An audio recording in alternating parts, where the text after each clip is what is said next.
Intinya kamu melihat diri kamu sekarang itu masih sebagai muslim atau gimana? Sebagai diriku sendiri. Kamu tidak menganggap dirimu sebagai Islam lagi? Aku nggak nganggap Islam karena Saya langsung saja ke jantung pertahanannya. Apakah menurut lebih banyak yang dilakukan umat Islam ajaran Yesus daripada Kristen, Bang? Gitu, Bang. Wah. Ini menarik ini. Lebih banyak yang dilakukan orang Islam yang sesuai dengan ajaran Yesus ketimbang orang Kristen sendiri. Baik. Bagus. Kesimpulan yang menarik.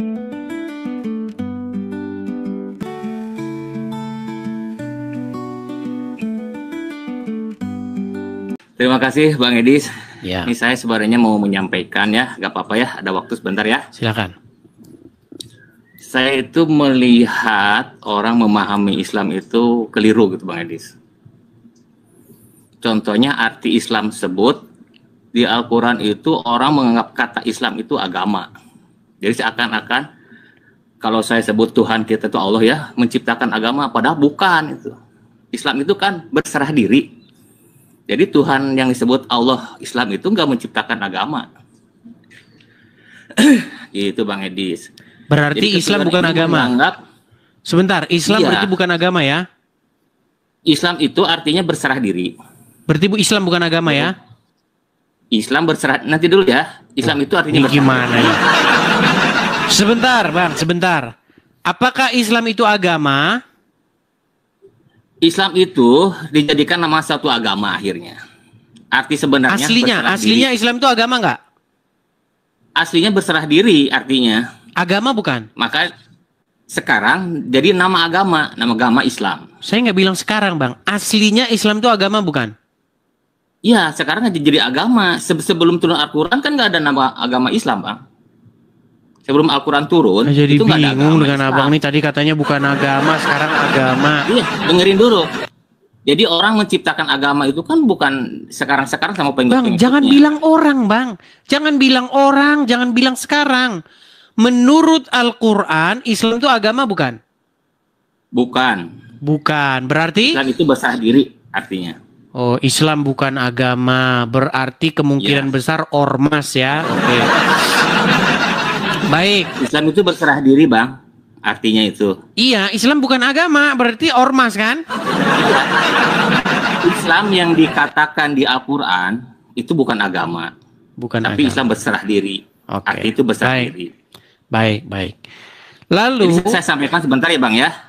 Kayak Muslim itu adalah gelar bagi orang yang udah Islam itu berserah diri, itu Muslim itu jadi sama. Jadi nggak ada di Al-Quran itu Islam itu agama, nggak ada. Dan juga yang kita sebut Allah itu di Al-Quran itu sebenarnya itu turunnya wahyu itu.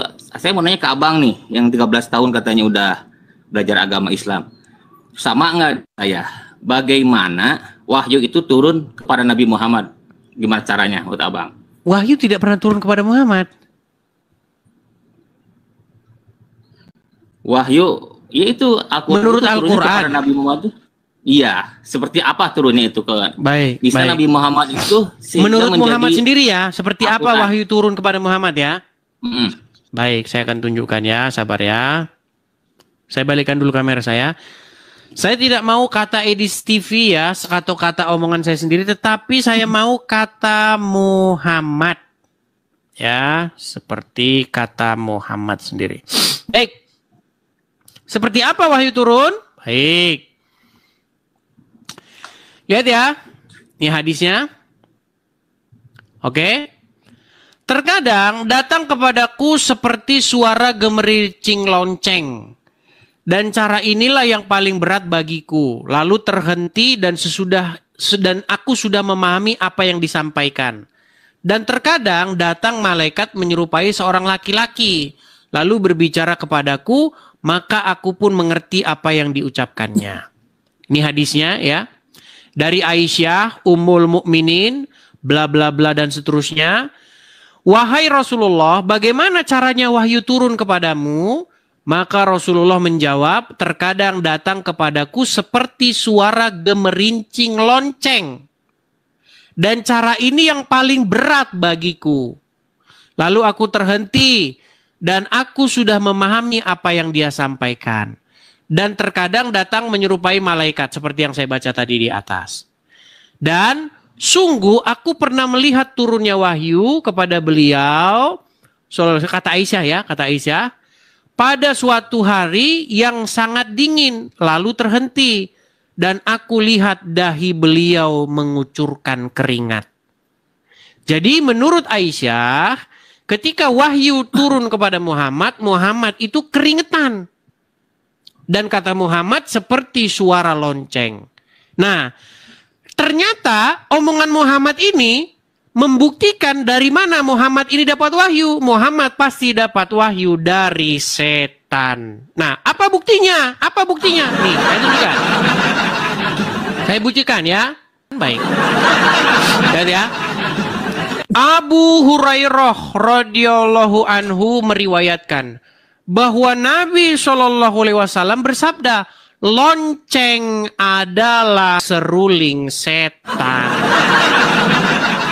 Jadi lonceng itu seruling setan. Saya bacakan. Nabi SAW mengabarkan bahwa lonceng yang digantung di leher hewan adalah satu media yang digunakan setan untuk menyibukkan manusia dan memalingkan mereka dari tujuan mereka diciptakan. Adapun lonceng pengingat maka telah difatwakan oleh Al-Lajnah dan seterusnya Komite Fatwa Saudi. Ya biasalah mereka akan melintir omongan Muhammad ya. Karena omongan Muhammad nggak masuk akal bagi mereka. Lonceng yang digunakan di rumah, sekolah dan semisalnya hukumnya boleh. Karena apa? Karena kalau tidak Karena kalau tidak dikatakan boleh maka harus merujuk ke sini. Lonceng adalah seruling setan. Nah, karena orang Islam tidak mau kesannya seperti membantah Muhammad, maka harus dikeluarkanlah fatwa kecuali lonceng sekolah, kecuali lonceng sapi.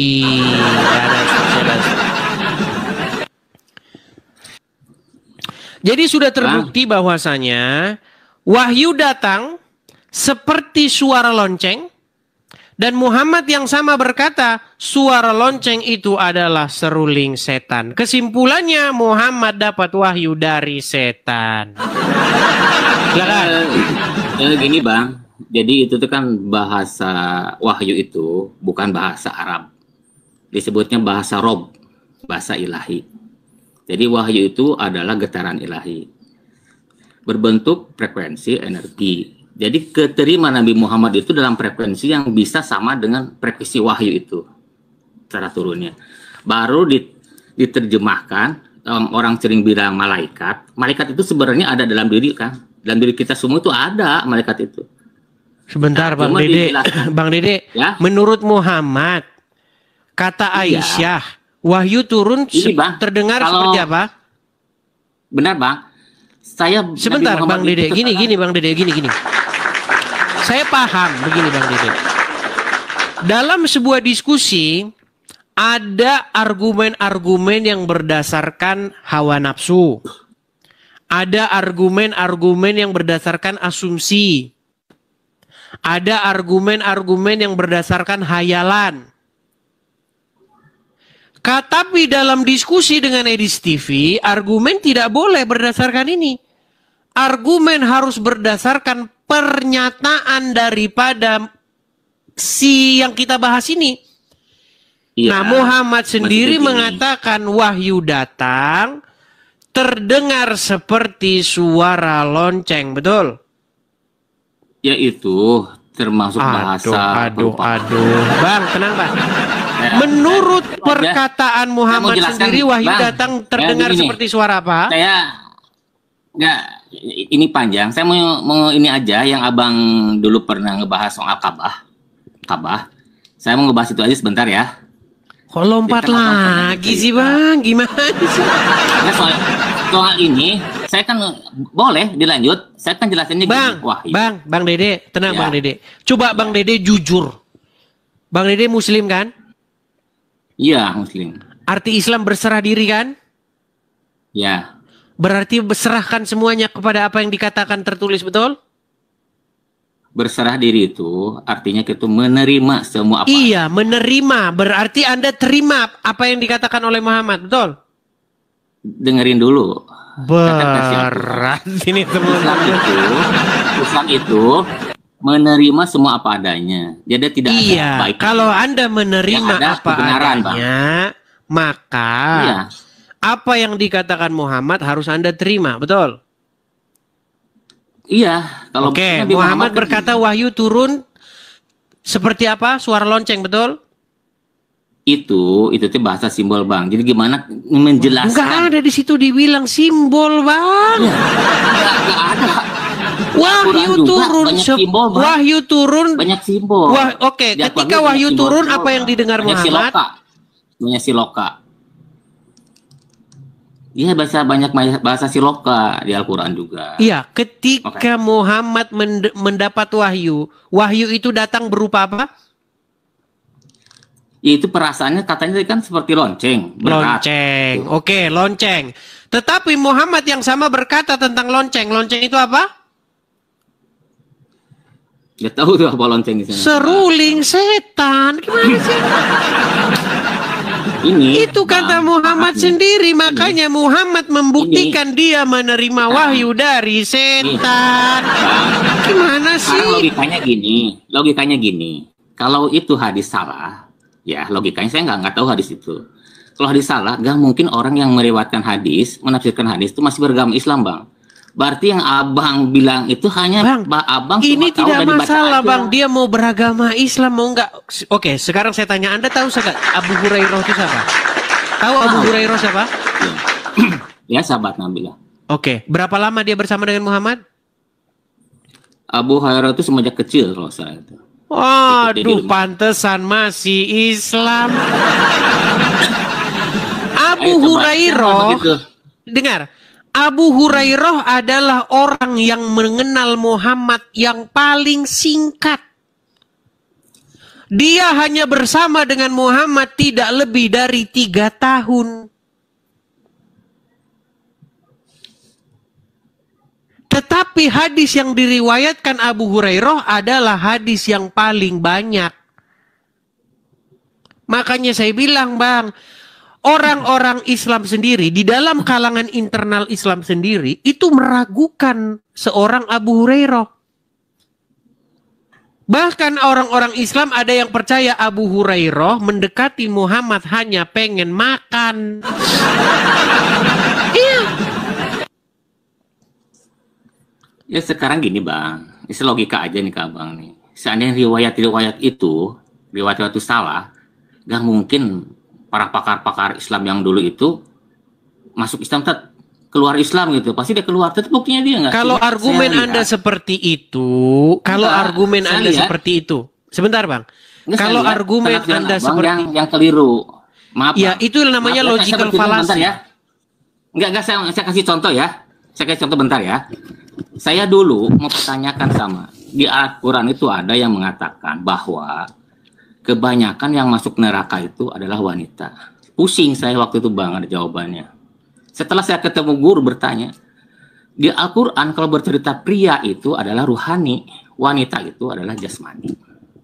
Nah, itu bahasa siloka, Bang. Makanya banyak bahasa siloka di Al-Quran yang hanya tahu sama orang yang udah berpikir, Bang. Saya juga bertanya, saya dulu bertanya begini, saya kenapa harus ke Arab itu menyembah Ka'bah di sana? Padahal rumah Tuhan itu ada di dalam tubuh, di kalbu kita. Mana ayatnya? Saya. Ayatnya mana? Ada ayat ini, ada riwayatnya ya, hadis qudsi. Hadis qudsi ini. Qudsi, saya pikir Quran. Iya, hadis qudsi itu seperti Quran di atas hadis. Jadi riwayatnya begini. Langit dan bumi tidak akan sanggup. Bang, apa? Kalau kecuali Tuhan, Bang. Ya. Rumah Tuhan atau bait Tuhan kita, bait Tuhan itu adalah tubuh kita, diri kita sendiri. Itu ajaran Kristen. Yang saya nggak masalah, Bang. Soal kebenaran itu ajaran bisa Islam aja, Bang. itu, Bang. Rumah Allah itu ada di Bakah. Itu pun sudah dipelintir sama orang. Justru itu saya salah orang Islam. Ka'bah ada di mana? Sesudah Nabi Muhammad. Sebentar, saya tanya dulu. Ka'bah ada di mana? Yang ada di dalam tubuh itu adalah Ka'bah al-Mubarakah, itu bukan Ka'bah. Ini kayaknya agama Islam aliran aliran akrobat. Bang, saya tanya. Menurut Al-Qur'an, Ka'bah ada di mana? Ka'bah itu rumah Tuhan ada di dalam tubuh kita, namanya kolbu. Wah, ini berarti Islam Di aliran sana itu akrobat. Ya, cuma dibawa dulu, tubuh Bang. aja, Nanti Bang. pening pala saya ngomong sama Anda. Kalau agama bawaan Islam ya, agama dari lahir Islam. Tapi kalau Muslim aku nggak jamin, aku udah Muslim apa belum. Tapi di KTP Islam. Iya, karena aku lahir di kata mereka dari keluarga Islam. Tapi nggak tahu.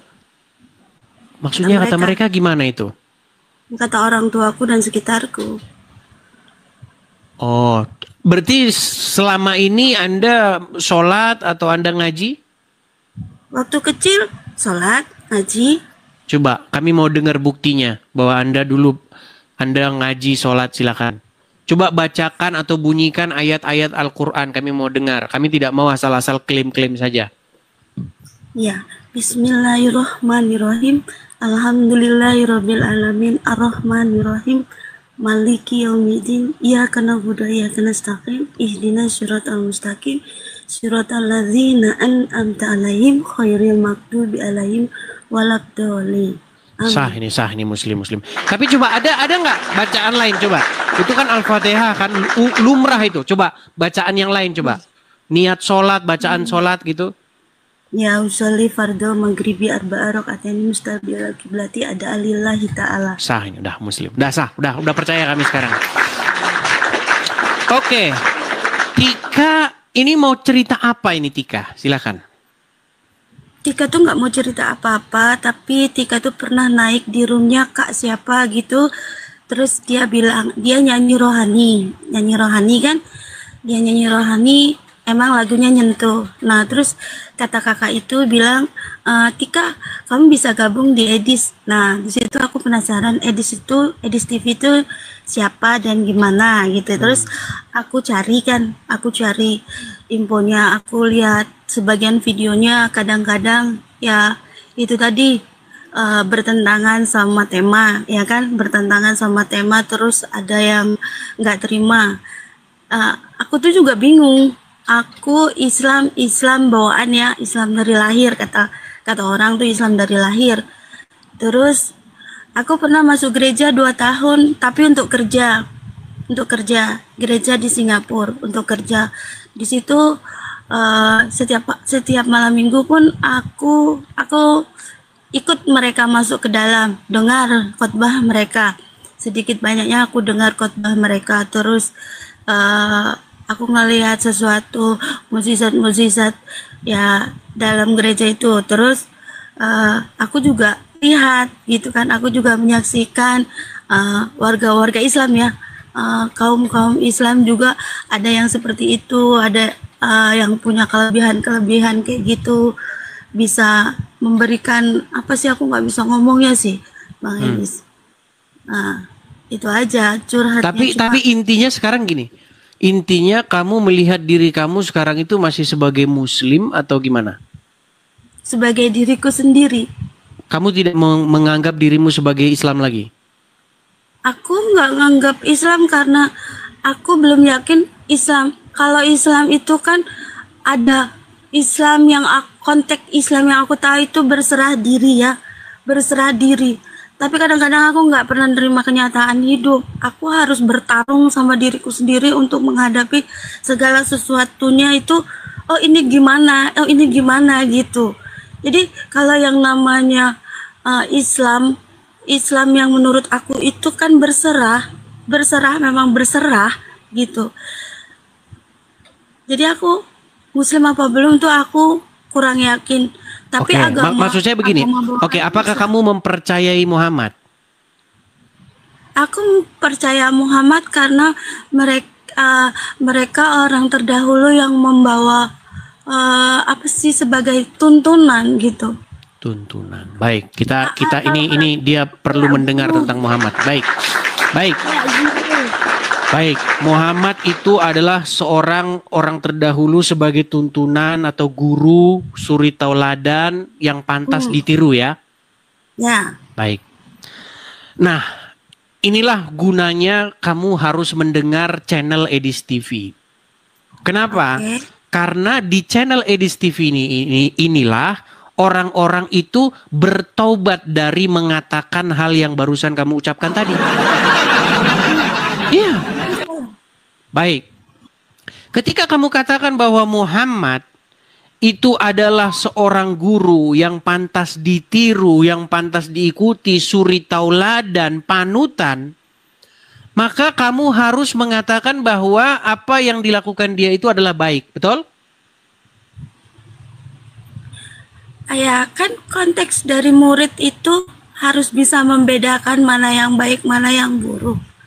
Jadi itu kan terserah saya mengikuti atau tidaknya. Bukan masalah gini. Ini bukan masalah kamu mengikuti atau tidaknya. Ini masalah kebenaran di balik statementmu yang mengatakan bahwa Muhammad itu seorang suri tauladan yang baik. Seorang panutan. Ketika kamu katakan dia seorang panutan, maka apa yang pernah dilakukan dia itu menjadi contoh yang baik bagi manusia-manusia, betul? Ya juga kalau yang mau, kalau yang menganggapnya seperti itu, kalau enggak juga kan orang harus cari tahu. Bukan, kamu sendiri menganggap dia panutan nggak? Tadi kan barusan kamu katakan dia panutan. Ya iya, kamu menganggap Muhammad siapa, ya kan? Kalau menurut orang terdahulu, kan aku bilang menurut orang terdahulu. Bukan, ya saya tidak tanya menurut orang terdahulu. Menurut diri kamu pribadi, seorang Tika Eka. Bagaimana sudut pandang kamu, pendapat kamu tentang Muhammad? Apakah dia pantas menjadi suri tauladan? Pantas aja, semua juga pantas menjadi suri tauladan kalau segala sesuatunya itu baik menurut hakikatnya. Tapi kalau baik, kita tes ya. Gini. Jadi di dalam ajaran agama Islam, sehubungan kamu perempuan, saya mau tanya dulu sama kamu. Kenapa? Kalau misalnya kamu disuruh, mohon maaf ya. Kalau kamu misalnya disuruh menyusui atau menetei seorang pria dewasa yang bukan suamimu, kamu akan lakukan atau tidak? Ini nih gimana gitu. Ini nih pertanyaannya itu kayak konyol gitu. Bukan konyol, ini ada kaitannya dengan Muhammad. Sebentar, tenang. Kamu kan gini, statement kamu tadi mengatakan bahwa Muhammad itu orang baik. Dia patut dicontoh, patut ditiru. Bukan patut. Ajarannya itu kan itu terserah kembali sama kita. Kalau kita mau ngikutin, kalau enggak ya kan enggak apa-apa. Namanya contoh itu kalau mau kita contoh, kalau enggak kita contoh. Begini, Tika, pelan-pelan ya, pelan-pelan. Ya. Statement kamu adalah Muhammad itu seorang guru. Iya. Statement kamu Muhammad itu adalah orang. Jadi panutan. Edis juga bisa jadi panutan, jadi guru bagi seseorang yang emang menurut mereka ajaran Edis bagus. Terus semua. Oke, sekarang saya tanya, apakah ajaran Muhammad bagus? Edis sama Muhammad sama dong. Sebentar, apakah ajaran Muhammad bagus? Bagus. Baik. Menurut orang yang menganggap itu bagus. Menurut kamu? Kalau aku tinggal milih-milih. Milih kayaknya nggak jelas. Baik, kamu di bawah dulu. Kamu di bawah dulu, nggak jelas. Tapi percayalah teman-teman ya. Begini, kita ini kan sudah pengalaman teman-teman. Sebenarnya saya juga ingin mendidik teman-teman. Begini teman-teman, banyak orang ya pindah agama itu dengan modus-modus tertentu. Banyak. Dia pindah ke Kristen biar apa? Biar dapat koin. Contohnya siapa? Contohnya tidak perlu saya sebutkan. Kalian sudah pada tahu. Siapa yang kemarin mau masuk Kristen, terus dapat koin, dia hore seneng. Kaos terbang begini, enak nih kata dia. Setelah koin habis, setelah tidak ada yang jadi koin, maka dia sudah mulai menghujat Kristen. Teman-teman, saudara-saudaraku dalam Tuhan Yesus, makanya teman-teman itu punya hikmat. Kalau ada orang, dia itu mau jadi pengikut Tuhan Yesus, kita harus lihat apakah dia sungguh-sungguh atau ada udang di balik bakwan. Ya. Pastikan teman-teman ya. Jadi jangan teman-teman itu begitu mudahnya begini dan segala macam. Lihat dulu. Sekali lagi saya katakan, mari berhikmat. Jangan kalian terlalu euforia ketika ada seseorang yang sudah meragukan Islam, kemudian mau masuk Kristen. Jangan euforia dulu. Ya, kita tes dulu dia. Perjalanan, benar nggak dia, sungguh-sungguh nggak dia. Nah, kalau jangan berbelat-belit seperti yang tadi. Yang kita dengar dari perdebatan antar iman itu mengatakan bahwa by data bahwa Kristen itu tidak mengikuti ajaran Yesus. Jadi sebenarnya saya mau tahu sih dasarnya Kristen ini dari Yesus itu yang diikuti apa sih, gitu Bang? Yang diikuti? Iya Bang. Yes, apa yang diajarkan oleh Tuhan Yesus supaya setiap orang menerimanya sebagai Tuhan dan Juru Selamat, melakukan apa yang diperintahkan. Barang siapa mengasihi aku, ia melakukan apa yang kuperintahkan kepadanya. Itu kata Tuhan Yesus. Ya, tapi cara berdoa dia kepada Tuhan, dia beribadah di hari Sabat, terus bagaimana dia satu-satu dulu Bang, satu-satu biar nggak banyak-banyak Bang. Gini. Ini secara umum aja sih Bang.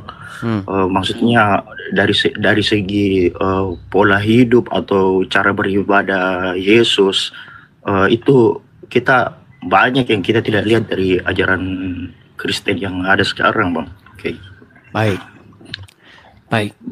Apakah menurut Anda Islam melakukan apa yang diajarkan oleh Tuhan Yesus?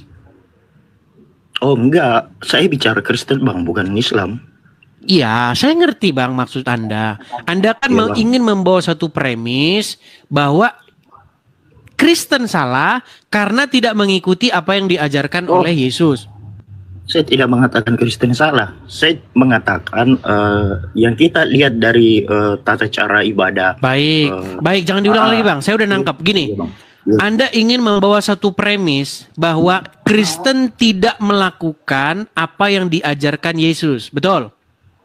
Banyak yang tidak dilakukan Yesus dilakukan Kristen, begitu Bang, bukan tidak melakukan. Itu berarti kesimpulannya adalah sebuah kesalahan, betul? Kesimpulan bukan kesalahan, saya bilang banyak yang tidak dilakukan kayak gitu. Begini Bang. Iya, tapi poinnya adalah bahwa seseorang yang tidak melakukan apa yang diajarkan oleh Yesus, maka dia salah, betul? Keliru, ya. Oke. Pertanyaannya makanya sebelum saya jawab, saya langsung saja ke jantung pertahanannya. Apakah menurut Anda Islam adalah sebuah ajaran yang melakukan apa yang diajarkan Yesus? Oh, enggak. Nah, berarti Islam salah. Betul? Betul? Ya kan kita bicara ajaran, Bang. Yesus membawa ajaran. Iya, saya ngerti, Bang. Saya ngerti poin, Bang. Saya ngerti poin Anda itu, saya paham, Bang. Saya paham. Iya, Bang. Anda kan bilang sama saya begini. Banyak ajaran-ajaran Kristen yang tidak sesuai dengan apa yang diajarkan oleh Yesus. Iya Bang. Sehingga maksud Anda ngomong begitu adalah ingin membuktikan bahwa itulah salahnya, betul? Ya. Nah, sehubungan Anda Islam, maka saya akan buat juga yang seperti Anda. Bahwa Islam tidak melakukan apa yang diajarkan oleh Yesus. Maka kesimpulannya Islam sudah pasti salah, betul? Sesuai dengan pemikiran Anda, betul? Lebih banyak yang dilakukan umat Islam ajaran Yesus daripada Kristen, Bang. Gitu, Bang. Wah. Ini menarik ini. Lebih banyak yang dilakukan orang Islam yang sesuai dengan ajaran Yesus ketimbang orang Kristen sendiri. Baik. Bagus. Kesimpulan yang menarik. Saya akan putarkan dulu satu video ya. Saya akan putarkan satu video. Ini dari seorang pendebat Muslim yang tentu saja kalian kenal dia. Saya akan putarkan dulu. Ya, ini pernyataan dari Uncup ya, dari Yusupei. Sebentar, sabar. Ya, dengarkan. Tapi kalau sampai ke Muslim kan tidak sesuai dengan ini lagi, kan tidak sesuai dengan ajaran Yesus lagi. Kalau Muslim yang mengerjakan ajaran Yesus kayak gimana sih? Karena apa? Muslim dengan Injil apa saling bertentangan? Enggak bertentangan. Muslim itu menjalankan ajaran Yesus. Enggak tahu Kristen ini, makanya kan Kristen pembangkang Yesus tuh. Yang menjalankan ajaran Yesus itu Islam. Yang menjalankan ajaran Yesus itu Islam. Kalau Kristen siapa? Pembangkang Yesus. Baik. Jadi memang begini. Ada sebuah ngemis pengakuan dari orang Islam. Jadi orang-orang Islam memang akan mengemis bahwa kami inilah yang mengikuti ajaran Yesus. Justru Islam inilah yang mengajarkan ajaran Yesus. Tetapi di detik yang sama, mulut yang mengatakan begitu di detik yang sama menghujat Tuhan Yesus. Nah, makanya saya bilang Islam memang tidak bisa dipegang omongannya. Baik, dengan pernyataanmu tadi, dengan mengatakan bahwa orang Islam lebih banyak menjalankan apa yang diajarkan oleh Tuhan Yesus ketimbang orang Kristen. Saya mau tanya sama Anda, Bang. Ya, Bang. Saya mau tanya sama Anda. Sebutkan 3 saja ajaran yang dilakukan Yesus tetapi dikerjakan oleh orang Islam. 3 ya? 3 aja. Beribadah kepada Allah. Sejak kapan Yesus beribadah kepada Allah, Bang? Ya, dia bersujud kepada siapa, Bang? Bang, abang ngomongnya kok kayak gemetar-gemetaran suara. Tenang, Bang. Tarik nafas. Iya. Hembuskan. Habis ini, Bang, lagi flu berat, Bang. Lagi flu berat. Baik. Iya, Baik, saya pun agak batuk. Gini, Bang. Begini ya, Bang ya. Iya, Bang. Kalau kita mau berpikir secara logis, maka mustahil Tuhan Yesus beribadah kepada Allah. Karena kosakata Allah itu sendiri itu tidak pernah dijumpai atau didapati di dalam bahasa Tuhan Yesus berbicara. Dari ribuan bahasa di muka bumi ini, cuman bahasa Arab lah yang punya kosakata Allah. Bahasa Mandarin tidak punya kosakata Allah. Bahasa Jepang tidak punya kosakata Allah. Bahasa Indonesia tidak punya kosakata Allah. Bahasa Inggris juga tidak punya. Bahasa Yunani tidak punya. Bahasa Ibrani tidak punya. Bahasa Aram tidak punya. Jadi kata Allah hanya ditemukan di dalam bahasa Arab. Dan Tuhan Yesus tidak pernah berbicara dalam bahasa Arab. Yesus berbicara dalam bahasa Aram. Lalu bagaimana Anda memfitnah Tuhan Yesus dengan mengatakan bahwa Yesus beribadah kepada Allah? Itu fitnah yang keji. Kemudian yang kedua, masalah sujud. Terus Yesus itu bersujud kepada siapa, Bang, kalau ini? Jelas kepada Bapa di surga lah. Kalau kita baca Bible, jelas Yesus bersujud lalu dia maju selangkah dan berlutut bersujud. Ada? Kepada siapa dia bersujud? Betul, kepada Bapa di surga. Dia panggil ya Aba, ya Bapa. Ya Bapa, kata Tuhan Yesus. Dan di dalam agama Islam, Allah itu tidak boleh dipanggil Bapa. Bahkan Al-Quran mengatakan laqad kafara lazina qalu, telah tapirlah orang-orang yang berkata bahwasanya Isa itu anak Allah. Bahkan hampir-hampir langit pecah karena ucapan mereka, barang siapa yang mengatakan Allah punya anak. Maha suci Allah dari mempunyai anak. Ini sudah bertentangan, Bang, bertolak belakang. Bagaimana kita ini mau munafik? Maksudnya begini, supaya diskusi Islam dan Kristen ini semakin merujuk kepada satu kesimpulan, ya, tolong statement-statement yang begini tuh jangan diucapkan lagi. Gitu loh. Ya. Kan soal sesuatu yang bertolak belakang. Kan kalau abang maksudnya bicara lagi, artinya kan memang abang pegiat apa istilahnya apologet begini kan. Artinya kan kita ini beda, Bang. Betul, Bang. Justru karena kita ini beda, makanya kita jangan menyamakan diri. Masalahnya, Bang, ulama-ulama Islam, para pendebat-pendebat Islam selalu mengemis-ngemis dan mengais-ngais dari Bible kami. Itu loh, Bang. Itu masalahnya cuma di situ. Seandainya umat Islam puas dengan agama Islamnya, tidak perlu menebeng atau menumpang di dalam agama Kristen, saya rasa kita akan hidup sejahtera, Bang. Iya, itu yang saya harapkan, Bang. Supaya seorang Kristen dan orang Islam itu urus diri masing-masing. Gitu, jangan lagi terdengar di masjid perkataan-perkataan seperti itu. Ya, artinya kan kita tidak bisa menyamaratakan semua orang mengatakan satu yang berbuat itu Islam macam yang abang post tadi itu. Tapi ini pentolannya loh, Bang. Gimana, Bang? Tapi ini pentolan agama Islamnya loh yang ngomong.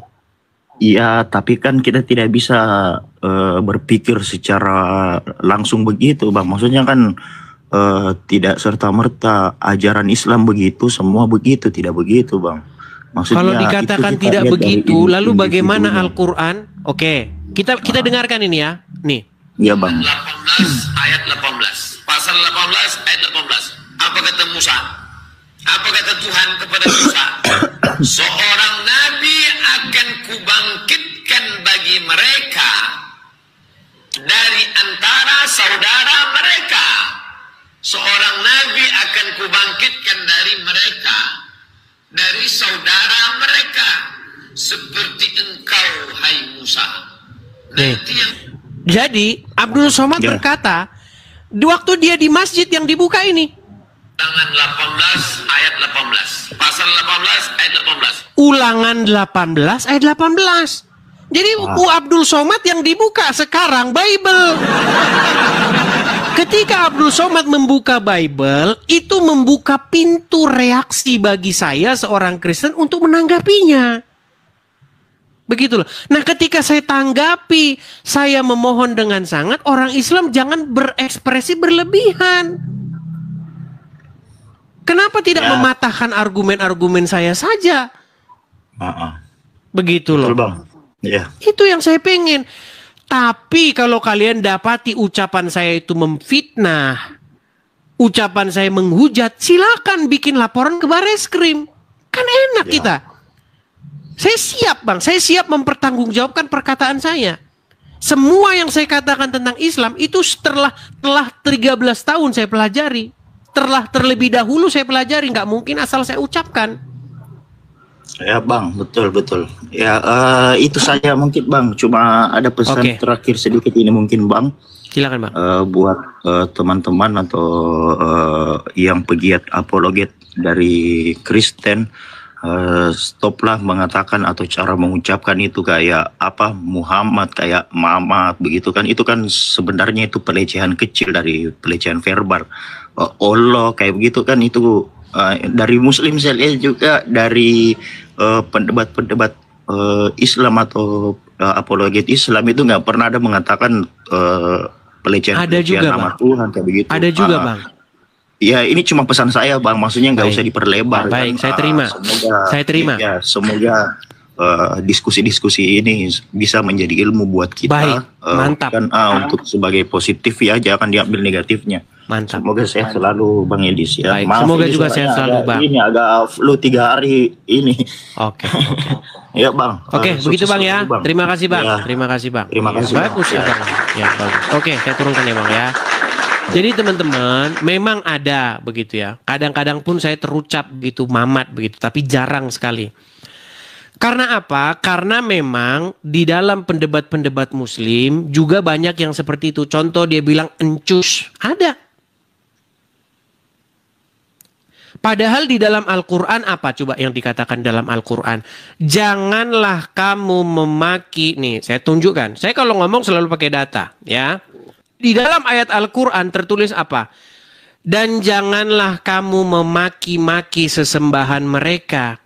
Sebab mereka nanti akan memaki Allah dengan melampaui batas. Ada ayatnya. Nah sementara pendebat-pendebat muslim memaki-maki sesembahan agama lain didukung dan disupport oleh umat. Debat, ayo debat, diskusi, ayo diskusi, tapi yang sehat.